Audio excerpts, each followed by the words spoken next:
Del Grupo Parlamentario Republicano, Gabriel Rufián, pregunta a Miquel Iceta, del PSOE, sobre si tiene previsto el Gobierno un giro en su política territorial, y en particular respecto al conflicto con Cataluña. Muchas gracias, presidenta. Buenos días a todos y a todas. Lo primero es lo primero. Bienvenido, señor Iceta. Con el debido respeto, usted ha conseguido algo que un insigne y veterano político catalán intentó y no pudo durante toda su trayectoria política, Duran i Lleida, ser ministro. Así que, enhorabuena. Lo sabe usted mejor que yo, en ocasiones, en cada vez más ocasiones, la distancia política y mediática entre Madrid y Cataluña es enorme, enorme. Hechos absolutamente asumidos y comprendidos aquí son absolutamente sorprendentes allí, en Cataluña, y al revés. Y le tengo que decir que usted es uno de esos hechos. Me explico. Yo cuando llegué a Madrid, hace 5 años, me sorprendieron muchas cosas, pero básicamente 3. La primera, la calidad del agua. La verdad es que está muy bien el agua en Madrid. La segunda, la cantidad de gente rebozada, recubierta de banderas de España que me llamaba nacionalista a mí. Y la tercera, que usted aquí tiene fama de soberanista, incluso de filo independentista. Sorprendente, muy sorprendente. Así que yo creo que usted es uno de esos hechos que refleja la enorme distancia que en ocasiones hay entre Madrid y Cataluña. Cuesta de entender. Y es algo que suena o como cuando hace 15 años se decía que Aguirre era maja y que Gallardón era progre. Usted, según muchos poderes fácticos, muchos medios de comunicación de Madrid, es filo independentista o soberanista. Ciudades diferentes, mundos diferentes, realidades diferentes. Su predecesora, la señora Darias, se significó por tener muy poquita cintura política para con el principal conflicto, problema territorial que hay en este país, el conflicto político que hay entre el Estado y Cataluña. Por ejemplo, la señora Darias, cuando hablaba de Murcia, parecía de Podemos, pero cuando se ponía a hablar de Cataluña, parecía de UPyD. Así que esperemos que a usted pues no le pase y que, en definitiva, marque perfil y no se quede en la típica y gris cuota catalana de los sucesivos gobiernos españoles de los últimos 40 años. De momento, usted es hábil. Parlamentariamente es muy hábil. Veamos, pues, cuán catalanista, incluso cuán soberanista es usted.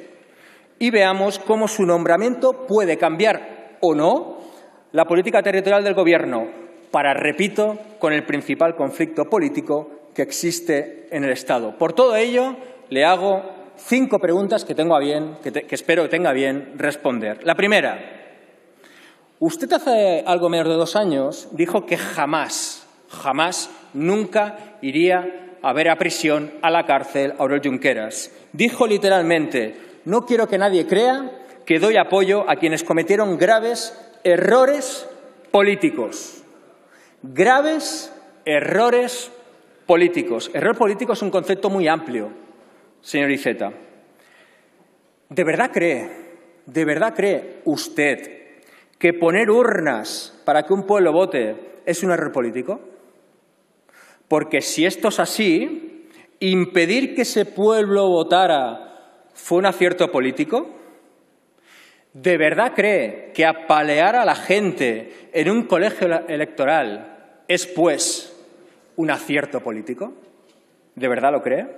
¿De verdad cree, como ministro de Política Territorial, que aquel día erraron quienes permitieron a la gente votar y acertaron quienes enviaron a la policía a pegar? ¿De verdad? Difícil de entender y aún más difícil de explicar si se es demócrata, claro, y usted es demócrata. es muy demócrata. Así que le pedimos que se moje. Yo me voy a mojar. A mí, un error político me parece apoyar a Susana Díaz, cuando le quiso dar, y le dio, una patada, literalmente, a su secretario general de la época, Pedro Sánchez, en Ferraz. Usted apoyó a Susana Díaz. Para mí eso fue un error político. Y yo a usted le veo hoy aquí sentado en un escaño de un ministerio, de un gobierno de Pedro Sánchez. Para mí, un error político es, por ejemplo, el discurso miserable del rey el 3 de octubre, avalando los palos a las catalanas y a los catalanes el 1 de octubre. Y yo a ese señor le sigo viendo, igual que los últimos 40 años, viviendo en un palacio. Y con su padre, por cierto, fugado en Emiratos. Para mí, eso es un error político. Son errores políticos y no un referéndum. ¿Qué opina como ministro de Política Territorial? La segunda pregunta. Usted lideró durante muchos años en Cataluña a un partido que tuvo unas siglas gloriosas. Tuvo el PSC. Un partido que, por ejemplo, fue clave, crucial en algo tan hermoso como la inmersión lingüística, algo que imaginaron, lucharon y consiguieron trabajadores y trabajadoras llegados a Cataluña hace 40, 50, 60, 70 años, a barriadas como la mía al fondo de Santa Coloma de Gramenet, y quisieron algo tan sencillo como que sus nietos y sus hijos quisieran y supieran la cultura y la lengua de la tierra que pisaban. La pregunta es clara, señor Iceta. ¿Cómo se pasa de defender la inmersión lingüística a hacerse selfies con Albiol en manifestaciones de sociedad civil catalana? ¿Cómo se hace? ¿Cómo se pasa? ¿Usted cree que sin Esquerra Republicana, por ejemplo, la LOMLOE hubiera blindado como lo hace la inmersión lingüística? ¿Usted cree que sin Esquerra Republicana la LOMLOE reforzaría como lo hace la escuela pública? ¿Usted cree que sin Esquerra Republicana la LOMLOE frenaría la segregación por sexos en la escuela concertada como lo hace? ¿Y dónde deja eso al PSC? ¿Cómo lo deja? ¿Dónde lo deja? Se lo digo yo, en una sucursal del PSOE. Ya no es PSC, ahora es Partido Sanchista de Cataluña. La pregunta es clara. ¿Va a hacer usted lo mismo con el ministerio que representa? ¿Lo va a vaciar de contenido y se lo va a entregar a Ferraz? Tercera pregunta. En el año 2012 usted dijo, literalmente, hay un vídeo que corre por YouTube muy celebrado: los referéndums sobre la independencia se tienen que poder hacer. De hecho, en las democracias avanzadas se pueden hacer. En el caso de Quebec se hicieron, y es el caso probablemente también de Escocia. Y en el año 2014 usted también dijo, el PSOE no quiere una consulta en Cataluña, a ver si nos enteramos. El PSC, yo, sí. ¿Qué pasó? Señor Iceta, ¿qué pasó? ¿Quién le llamó? ¿Cómo se pasa de representar al socialismo y al catalanismo en Cataluña a votar el 155 contra la cultura, la lengua y el pueblo de Cataluña? ¿Cómo se pasa, en definitiva, de Pascual Maragall a Soraya Sáenz de Santamaría? Cuarta pregunta. Usted hace algo más de 3 años se manifestó junto al secretario general de Vox, Javier Ortega Smith, en marchas por Barcelona, bajo el lema Cataluña somos todos. Marchas en las que se pudieron oír cánticos tales como más a la cámara de gas, Puigdemont a prisión y mi preferido, Junqueras cabrón, España es tu nación. Bueno, ¿se arrepiente de ello, señor Iceta? ¿Será esta su línea de actuación como ministro de Política Territorial? Por cierto, el señor Ortega Smith dijo hace poco en una entrevista que el señor Illa era su candidato y que Vox le iba a apoyar porque era el único que podía ganar frente al independentismo. Le pregunto, ¿todo vale contra el independentismo? todo vale, incluso aceptar los votos de la ultraderecha. Quinta y última pregunta, ¿cuál es su plan? ¿Cuál es el plan, señor Iceta? Y no me diga, por favor, que es llevar el Senado a Barcelona, porque ya solo les falta enviar espejitos a Cataluña como si fuéramos nativos americanos en el viejo mundo. Mire, yo sé que a muchos votantes, a muchos militantes, a mucha gente de corazón del PSC, del PSOE, les duele, incluso les hierve la sangre viendo en la cárcel a los Junqueras, Jordi Cuixart, Carme Forcadell, Dolors Bassa, etcétera, etcétera, etcétera. Incluso sé que es bastante probable que a usted también. Pero es que eso no le hace mejor que Javier Ortega Smith, no le hace mejor que García Albiol y, por supuesto, no lo hace mejor que su compañero Josep Borrell, porque ellos no callan lo que piensan. Usted sí. Usted se calla lo que piensa y lo que dice a veces cuando no le oyen. Esperamos que algún día deje de callar. Esperamos, de hecho, que como ministro de Política Territorial deje de callar. De momento eso es todo. Espero sus respuestas. Muchas gracias, señor Iceta. Muchas gracias, señor Rufián.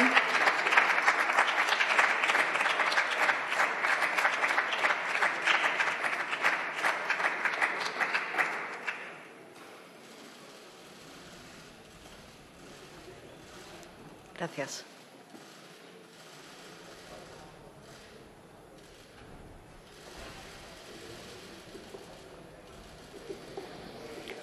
A continuación, tiene la palabra, en nombre del Gobierno, el señor ministro de Política Territorial y Función Pública.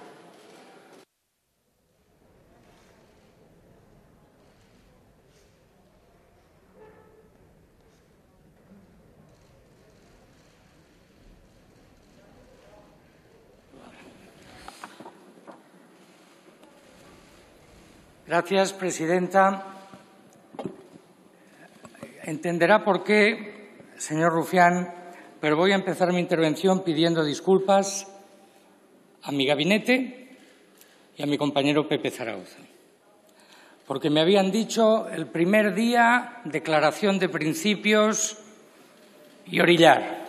Y seguramente tenían razón, pero yo quiero establecer con usted y con el conjunto de la Cámara una relación de sinceridad.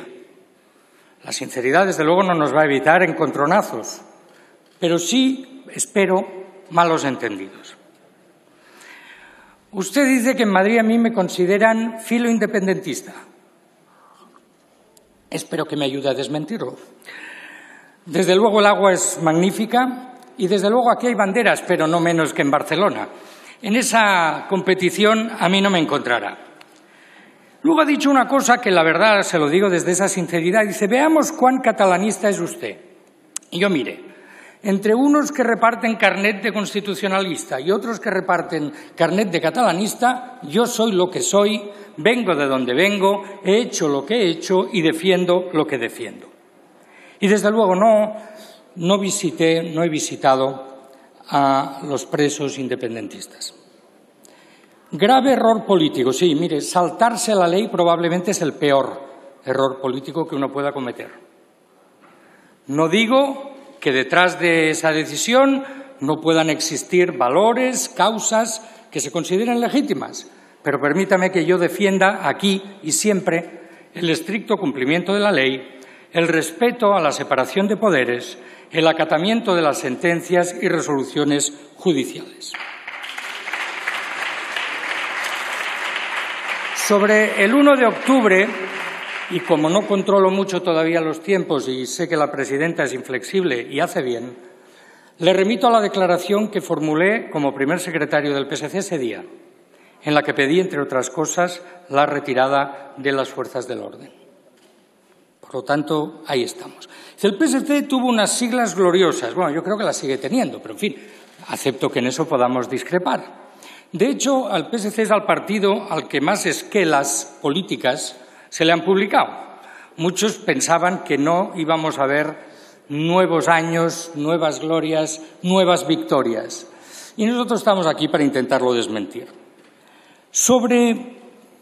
Usted hablaba de la inmersión y la LOMLOE y el papel destacado de Esquerra Republicana. Mire, se lo quiero agradecer, pero permitirá que le diga que sin los votos del Partido Socialista no se hubiera aprobado. Creo que puedo decirlo sin ofender a nadie. Sobre manifestaciones, mire, yo tampoco me dejo decir a qué manifestaciones voy y a cuáles no voy. Yo a una manifestación contra la intentona secesionista, permíteme que la califique así, voy. Es verdad que a veces van a las manifestaciones gente con la que tengo poco que ver, luego hablaremos de ello, pero eso a mí no me lo impide. Hizo una brillante intervención en este sentido el diputado Joan Coscubiela en el Parlamento de Cataluña, que me permito recordar aquí. Sobre las historias internas del PSOE, permítame que no me pronuncie, pero que conozco yo la historia mejor que usted.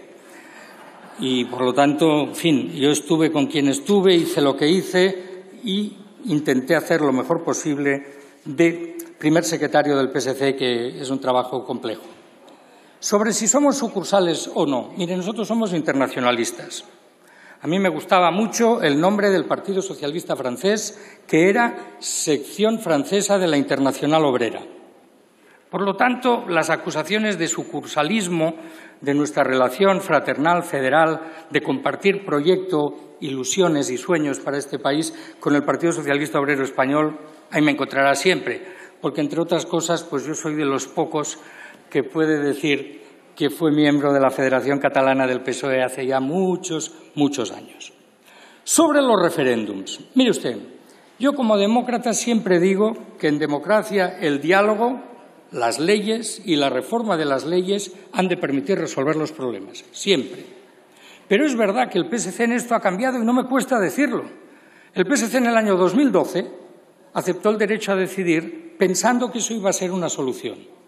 Cuando vimos que el derecho a decidir solo era una estrategia para la independencia, tuvimos una suerte en una persona que quiero recordar hoy desde esta tribuna, Alfredo Pérez Rubalcaba, entonces secretario general del PSOE, que efectivamente nos llamó y nos dijo cuáles son los problemas que queremos abordar, cuáles son los problemas que una parte muy significativa de la sociedad catalana considera que debemos abordar, y se los listamos. Y Alfredo Pérez Rubalcaba nos ofreció, después de una larga y trabajosa negociación, no solo con el PSC, sino con el conjunto de organizaciones socialistas de España, la Declaración de Granada. Y el PSC en aquel momento renunció a cualquier excursión a ninguna parte por una vía cierta, difícil, compleja, que requiere de consensos que hoy no se dan, que es la de la reforma constitucional. Usted me hablaba de unas manifestaciones, dice, llevaba el lema «Cataluña somos todos». Pero en eso estamos de acuerdo, ¿no?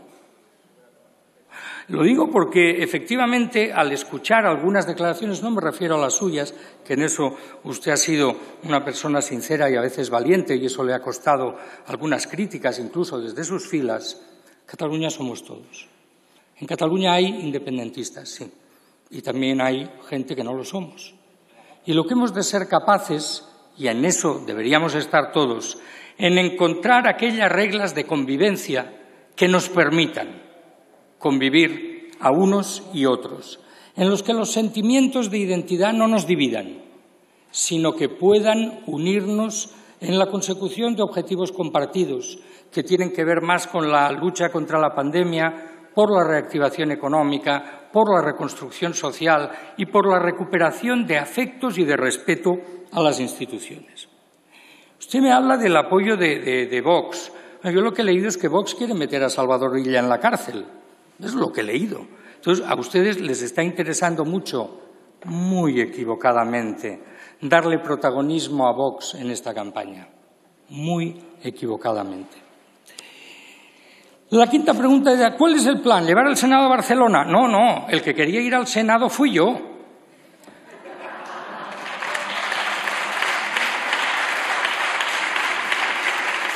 Pero, ya que me lo pone en ese terreno, yo creo en la desconcentración de las instituciones del Estado y lo cree el Partido Socialista. Ahora bien, somos muy conscientes que un cambio de esta dimensión, de esta magnitud, requiere de mucho consenso y del compromiso muy amplio.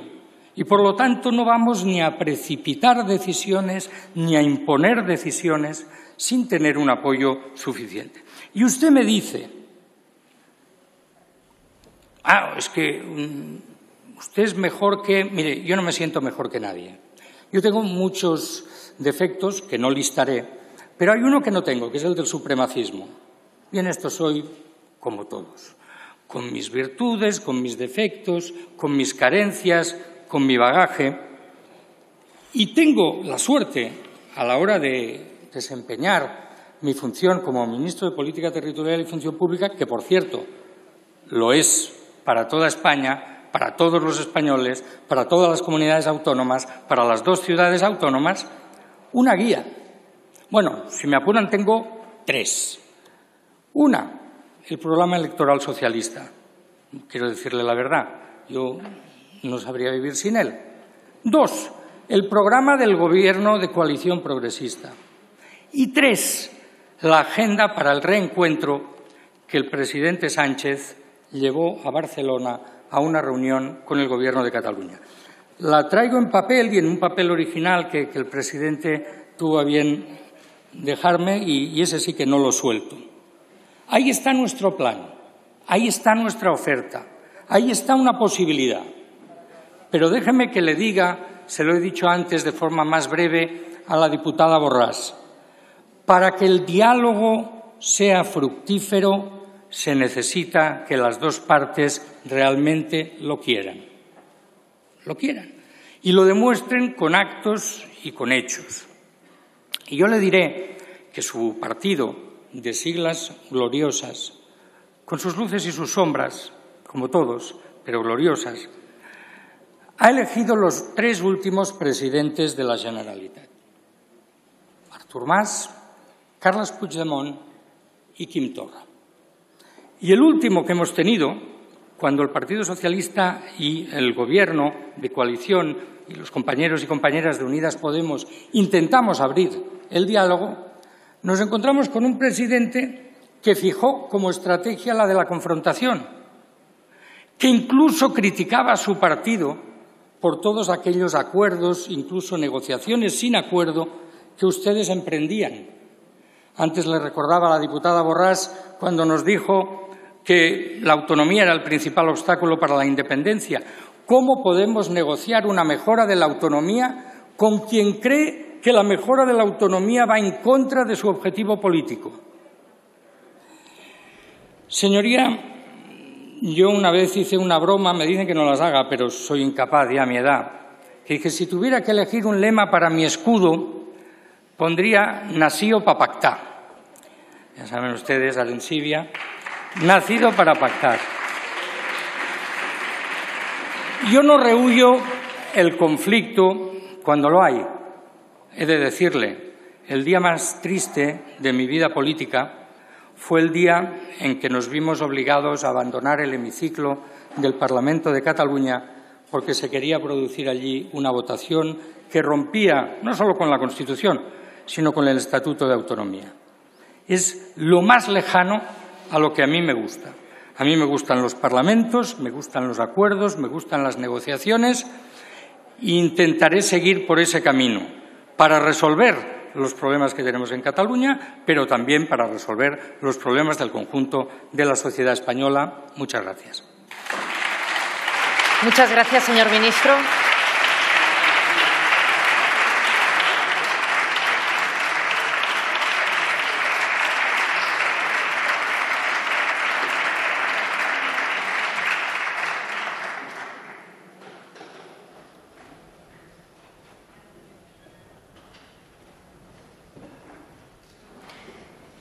Tiene la palabra el señor Rufián Romero.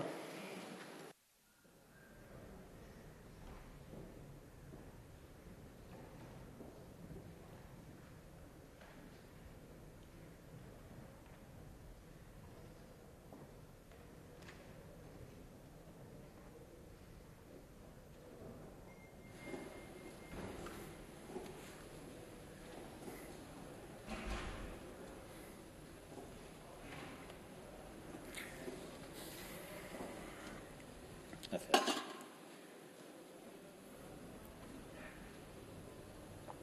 Muchas gracias, presidenta.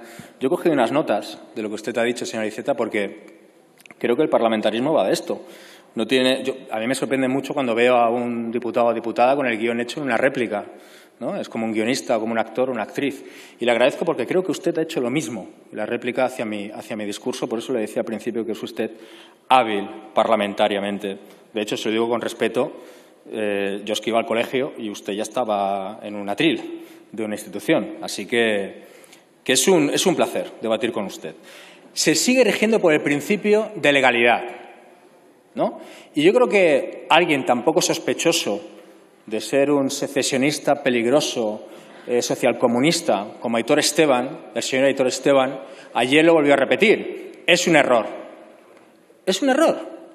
Porque la democracia, la ley, se tiene que adaptar a la democracia. Y es muy manido, pero se lo vuelvo a decir. Bajo esa concepción tremendamente reaccionaria para alguien que se autocalifica de socialista, ¿qué hubiera pasado con la jornada laboral de 8 horas?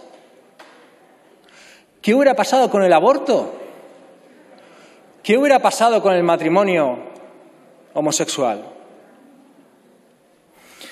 Por favor, les pedimos que dejen de utilizar ese argumento tan reaccionario que solamente utiliza la derecha. Usted también hace mención a la manifestación contra la intentona secesionista. Vuelve a utilizar lenguaje, un marco mental de la derecha. Yo se lo digo claramente y es algo que dijo mi admirado, mi querido, nuestro líder, uno de las mejores cabezas que ha dado Esquerra Republicana en la política catalana en los últimos tiempos, Joan Tardà. Se lo digo claramente y ojalá usted también lo tenga claro. Igual que no se puede proclamar una república contra el 50% de la población en contra, tampoco se puede imponer una autonomía contra el 50% de la población. No se puede, no se puede. Y creo que no cuela eso de echarse la Constitución a la cabeza, la legalidad a la cabeza. Tenemos que hacer nuestro trabajo.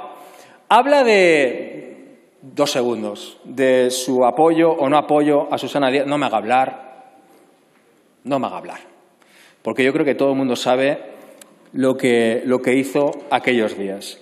Hace referencia a lo que usted defendía, el referéndum del año 2012, y me dice algo así como, hombre, Rubalcaba, el señor Rubalcaba, en paz esté, un extraordinario político, nos avisó de que con un referéndum de autodeterminación pretendían la autodeterminación de Cataluña. Nos ha pillado. Nos ha pillado. Sí, sí. Igual que seguramente usted, ojalá, quiera defender el federalismo en España, ¿no? Imagínese que yo le diga a usted, no votamos, porque claro, usted quiere ser federalista. Usted quiere el federalismo. Hombre, yo respeto sus ideas y repito, ojalá el PSOE fuera federalista. Dice que, o viene a decir que por culpa de nosotros usted no está presidiendo el Senado. Hombre, me va a agradecer porque creo que le ha ido un poquito mejor, ¿no? Usted es ministro y creo que es lo que quería. Yo con esto acabo.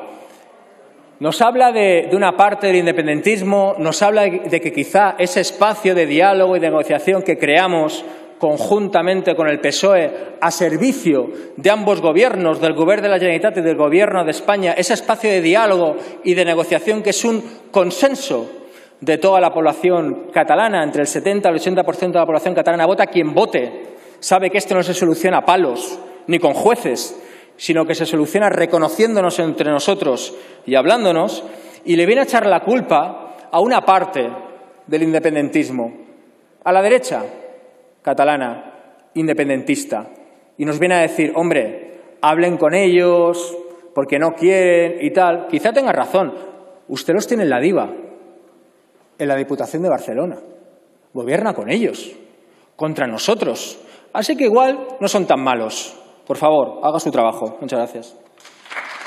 Gracias, señor Rufián.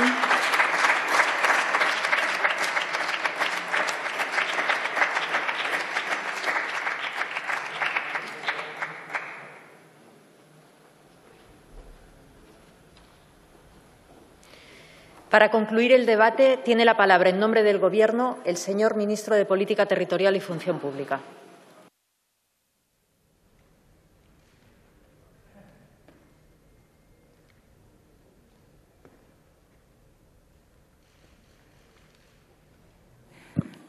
Muchas gracias, señora presidenta. Voy a ser breve, pero voy a contestar a lo que ha dicho. Mire, permítame primero que le haga una crítica, creo que constructiva, al conjunto de sus intervenciones. Están más centradas en el pasado que en el presente y el futuro. Y yo creo que estamos llamados, ustedes, nosotros, todos, a construir un futuro capaz de superar los problemas que hemos vivido y algunos que usted ha descrito con crudeza, pero también con verdad. Luego decía, yo llevo tiempo, sí, yo a mis amigos les digo que tengo una cierta vocación de eternidad, o en fin, o al menos de permanencia, pero desde luego una vocación de servicio público de mucho, mucho tiempo. Luego me permito discrepar con usted, no confunda legalidad con inmovilismo, no es así. Las leyes pueden y deben cambiarse. Nosotros le he hablado que nos encantaría acometer una reforma constitucional. Ahora bien, las leyes pueden cambiarse a través de los procedimientos y de las mayorías que las propias leyes establecen. No es el pueblo, son las cámaras, los representantes elegidos por los ciudadanos que a través de los procedimientos establecidos llegan al acuerdo de la necesidad de mejorar, de revisar, de reformar una ley y si así es, lo hacen. Y si no, efectivamente, se produce, yo lo he dicho muchas veces, lo digo aquí, yo creo que la vitalidad de la Constitución española se vería reforzada si fuera reformada, lo creo. Pero lo que no voy a hacer, porque no debo, es imponer una reforma y, desde luego, sin mayorías que habiliten para hacerlo. La historia de España hay que conocerla, hay que vivirla. Y, afortunadamente, se acabaron los tiempos en que venían unos, imponían su Constitución, venían los otros, la cambiaban para imponer la suya. Y hemos de reconocer que, aun con sus insuficiencias, que no me duelen prendas en reconocer, la Constitución española ha marcado el periodo de prosperidad, de paz, de convivencia y de progreso de los pueblos de España mayor en los últimos siglos, digamos, 2 o 3 siglos. Luego, no le gusta que utilice la palabra secesionista. Bueno, pero es que es secesión cuando hay una parte del territorio que se separa o pretende separarse del Estado del que forma parte. No vean la palabra secesionismo, si lo hubiera dicho separatista, hubiera entendido su amable reconvención. Pero no, he dicho secesionista, que quizás es el nombre, digamos, técnico. Mire, nosotros es verdad que nos ponemos a veces un poco insistentes en la legalidad, pero es que hemos de hacerlo. Fuera de la legalidad nos queda Trump, nos queda la idea de que se puede imponer porque la gente lo quiere, lo que sea.